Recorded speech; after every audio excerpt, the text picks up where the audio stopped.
शेतकरी मित्रांनो, हा आपला कांदा आहे. हे कांदा पीक आता 2 महिने पूर्ण झालेला आहे. या 2 महिन्यात आपल्या कांद्याची क्वालिटी तुम्ही बघू शकता की सुपर फाईन क्वालिटीचा कांदा आहे. हे बघा. तर आता आपण या ढगाळ वातावरणामुळे, सततचे ढगाळ वातावरण आणि सूर्यप्रकाशाचा अभाव यामुळे याच्यावर रोगराई, धुरी, भुरी या रोगांचा प्रादुर्भाव होत असतो. म्हणून आपण याची योग्य काळजी घेणे यासाठी या कांद्यामध्ये निरीक्षण करत आहोत. तर या ढगाळ वातावरणाचा आपल्या पिकावर वेगळा परिणाम होत असतो. यावर धुरी पडते, भुरी पडते, हे तुम्ही पाहू शकता. या प्रकारचे हे डाग याच्यावर पडत असतात. सोबतच अळीचा बी प्रादुर्भाव होत असतो. तर आपण बघू, याच्यावर तुम्ही पाहू शकता या बेच्यामध्ये थ्रिप्स असतात. थ्रिप्सचा अटॅक वाढतो.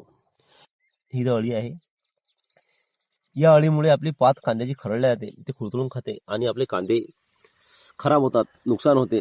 आणि यावर जर आपण वेळीच उपाययोजना नाही केली तर आपलं पीक धोक्यात येऊ शकते, उत्पन्न कमी होऊ शकते.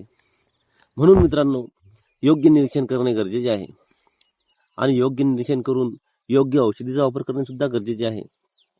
सोबतच आपण या कांद्याची वाढ नियंत्रित करण्यासाठी सुद्धा विचार करू आहोत. कारण की आता याची वाढ होत आहे, वर पात वाढणे महत्त्वाचे नाही आहे.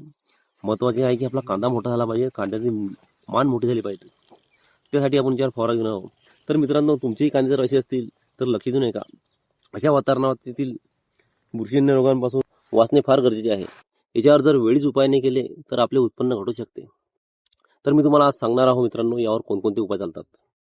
तर आपल्याला यावर या भुरीपासून, पिवळेपणापासून जर मुक्ती पाहिजे असेल तर योग्य बुरशीनाशकाची फवारणी करणे गरजेचे आहे. त्यासाठी आपल्याला मेन्कोझेप हे बुरशीनाशक घेणे गरजेचे आहे, किंवा प्रोपिकोनाझोल घ्या 1-2, किंवा आपल्याला कॅप्टन घेऊ शकतो, आपण थायपोनाइट मिथाइल घेऊ शकतो. यापैकी कोणतेही एक बुरशीनाशक घेऊन आपण त्यावर फवारणी करू शकतो.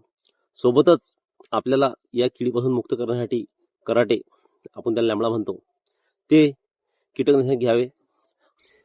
सोबतच याची वाढ नियंत्रित करण्यासाठी लिओसिन 50 ग्रॅम 50 मिली, किंवा आपल्या कांद्याच्या वाढीनुसार आपण याचे प्रमाण कमी जास्त करू शकतो.